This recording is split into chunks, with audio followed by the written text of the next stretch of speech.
السلام عليكم. ده ملخص الجزء الثاني من الحلقة الثانية من المسلسل التركي عيناك كالبحر الأسود، واللي بتبتدي لما عثمان اتفق مع أزيل إن هو هيروح معاه عند حواء علشان يخلصوا الموضوع، وأخد وعد من أزيل إنه هيكون هادي ومش هيعمل حاجة.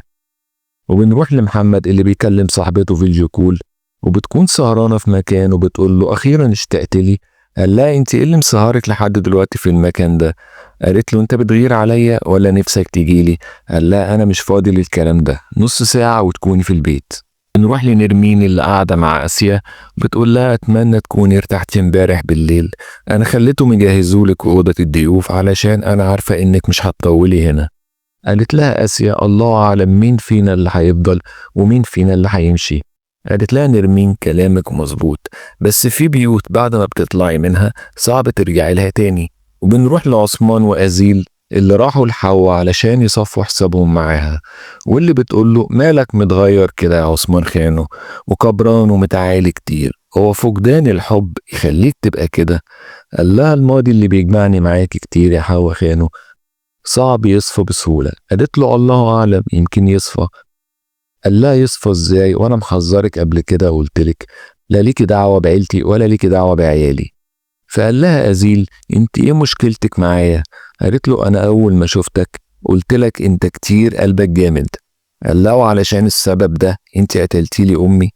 قالت له امك؟ هي مش امك تبقى مرجان. وبتقول له عثمان هو انت ما حكيتلوش مين امه؟ فقال لها أزيل انا ما يهمنيش كل اللي انت بتقوليه ده، واللي انت عملتيه هتدفعي تمنه غالي. فبتقوم من مكانها وبتروح لمحمد وبتبص له قوي، ومحمد طبعا بيكون مرعوب احسن تقول لابوه ان هو شريكها. وبتقول لعثمان انت تعرف ان انت لسه هتشوف عذاب كتير في حياتك، لان الموضوع ما يخصنيش انا وانت وبس. وطبعا هي هنا بترمي بالكلام على محمد وبتسيبه وبتمشي. وأزيل بيقول له انت مش وعدتني ان احنا هنيجي هنا علشان ننتقم منها؟ احنا كل اللي عملناه فضلنا ناخد وندي معاها من غير فايدة، وفوق كل ده عرفت كمان انها تبقى اختك، مش شايف ان كل ده محتاج توضيح منك؟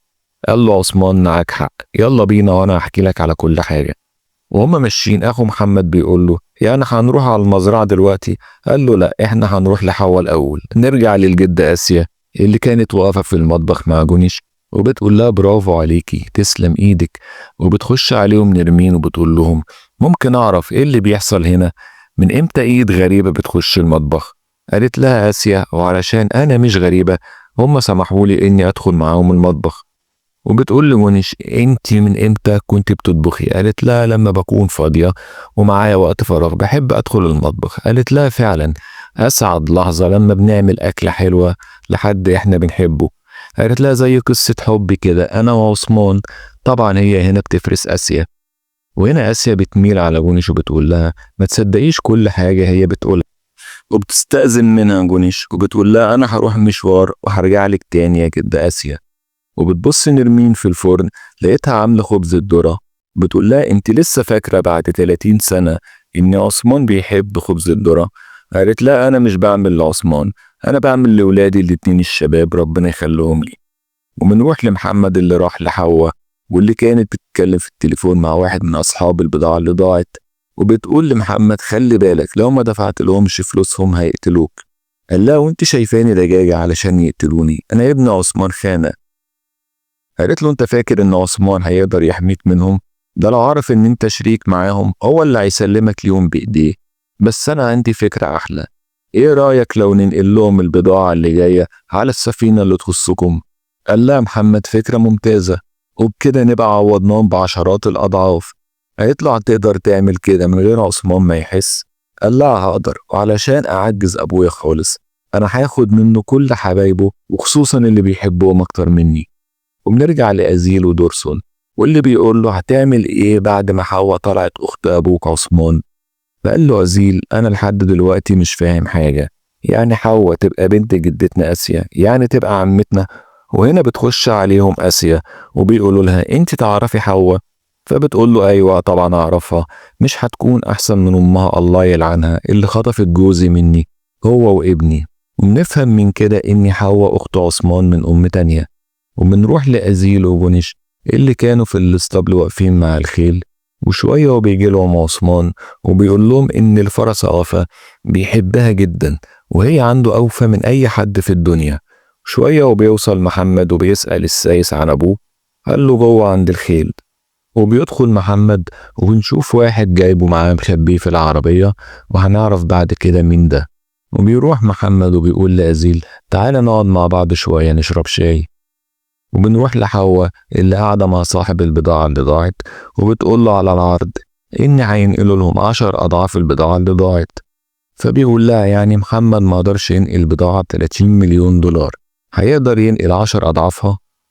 قال لها العرض كويس بس ايه الضمانات؟ قالت له الضمانات ان هو هينقلها لك في سفينة ابوه. قال لها عثمان عنده فكرة؟ قالت له لا.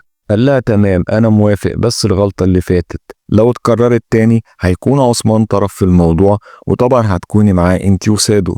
وبنرجع لمحمد وأزيل، وشوية وهم قاعدين بيتكلموا بنسمع صوت ضرب نار. فبيروح أزيل ومحمد على الاسطبل، بيلاقوا الفرسة وفا مقتولة.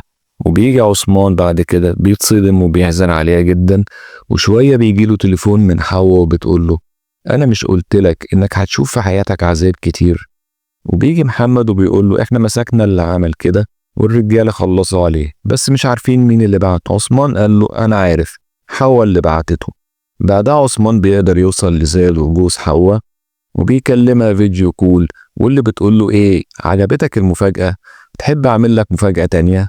قال لا أنا اللي هعمل لك المفاجأة. وبيوريها جوزها في الفيديو والسلاح محطوط على رقبته، واللي بتتخض وبتقول له مالكش دعوة بسادو، حسابك معايا أنا، إياك تأذيه. قال لها أنت زي ما أخدت مني حاجة غالية عندي لازم آخد منك حاجة غالية عندك.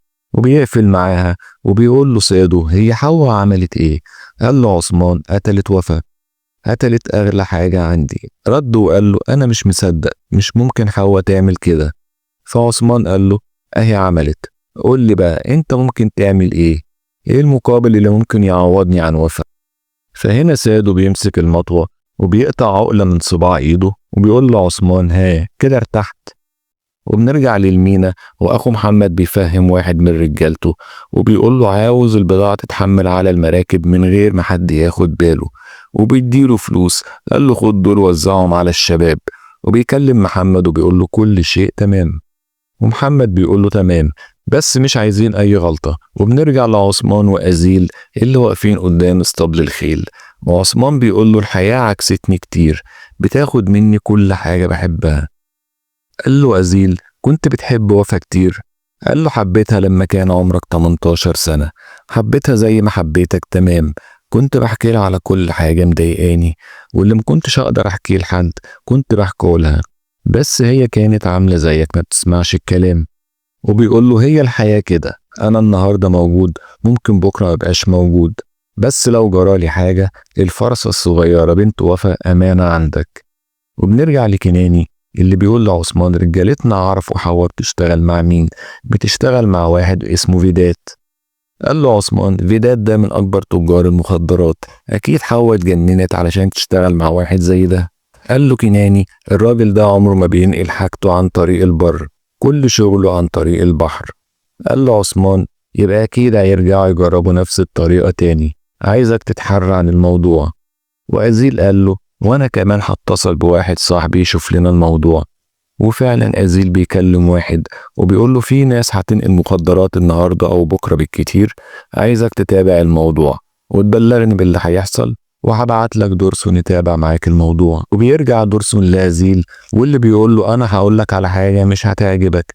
قال له إيه اللي حصل؟ قال له أنا عرفت إن البضاعة اللي هتتهرب هيهربوها على سفينة أبوك عثمان.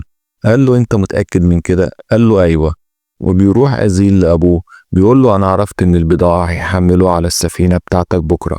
وهنا بيتخض محمد وبيقول له إيه اللي أنت بتقوله ده؟ أنت مستوعب أنت بتقول إيه؟ وهنا عثمان بيقول لأزيل أنت متأكد من اللي بتقوله؟ لأن إحنا كده هنتحط تحت الشبهات. وبيقول لكناني اتصل لي بحق يخليه يجي بسرعة، ويقوموا كلهم يروحوا على المينا.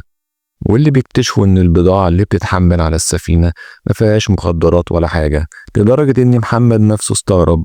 وبعدها محمد بيكلم أخوه بيقول له فهمني إيه اللي حصل والبضاعة راحت فين؟ قال له ما تقلقش، أنا لما شفت دورسون أخو محمد في المينا عمال يلف ويدور خبيت البضاعة. محمد قال له برافو عليك، الواطي أزيل كان هيبوظ لنا كل حاجة. وتاني يوم صاحب أزيل بيتصل بيه وبيقول له الحق يا قبطان، البضاعة اللي نزلت من سفينة عثمان بتتحمل في شاحنات الشركة. قال له أزيل انت متأكد المرة دي؟ قال له طبعا متأكد، تعالى شوف بنفسك. وبتسمعه جونيش واللي بتصمم انها تروح مع المينا وبيلحق الشاحنة اللي فيها البضاعة في الطريق. وهنا جونيش بتقول للسواق احنا جالنا خبر ان الشاحنة اتحملت من غير اذننا، وبيقول له افتح لنا العربية، احنا لازم نشوف الشاحنة محملة ايه. ولما بيطلع أزيل الشاحنة هو وجونيش وفضل يفتح في الكراتين كلها لحد ما لقى مخدرات فعلا، واللي بيصورها وبيبعتها لأبوه اللي بيبقى مش مصدق نفسه. ومحمد طبعا بيبقى واقف هيتجنن، وبيقول له أبوه خليهم ينزلوا البضاعة دي بسرعة ووديها على النفايات. وعثمان بيقول لكناني مين ده اللي اتجرأ وعمل كده في سفينة عثمان؟ وانا اللي كنت مانع حتى يتحط فيها كحول فيتحط فيها مخدرات. مين الكلب اللي اتجرأ وحط مخدرات في سفينة عثمان؟ اعرفني مين يا كناني. قال له كناني ما تقلقش، انا هعرف لك مين اللي عمل كده وهجيبه تحت رجليك. وبيطلع محمد يبعت رسالة لحواء وبيقول لها ظبطوا البضاعة برضو واخدوها على النفايات اللي جنب النهر، هبعتلك اللوكيشن بالمكان علشان تلحقيها. وبتنده حواء على واحد من رجالتها وبتقول له خد الرجالة وروح على النفايات اللي جنب المستودع اللي عند النهر ويقتلوا كل اللي موجودين وينقذوا البضاعة. وبيرجع أزيل ويكلم أبوه وبيقول له اطمن، احنا خدنا البضاعة كلها على النفايات وبقت تحت ايدينا. قال له عثمان برافو عليك، خليك جنبها وانا جايلك. وفضل هو وجونيش قاعدين جنب البضاعة شوية ورجالة حواء بيوصلوا وبيبدأوا يضربوا عليهم نار. وأزيل هنا بياخد جونيش وبيستخبى بيها، وفي نفس اللحظة بيوصل أبوه وبيقدر يخلص على كل رجالة حواء، بس جونيش أخدت رصاصة في دراعها. وبيجي محمد ياخدها في حضنه وبيقول لها جونيش ما تسيبنيش، لكن بيتفاجئ بيها بتقول أزيل خليك جنبي اوعى تسيبني. وبتنتهي الحلقة على كده. أتمنى تكون نالت رضاكم وأتمنى تشتركوا في القناة علشان يوصل لكم كل جديد، وما تنسونيش بلايك وشير. سلام.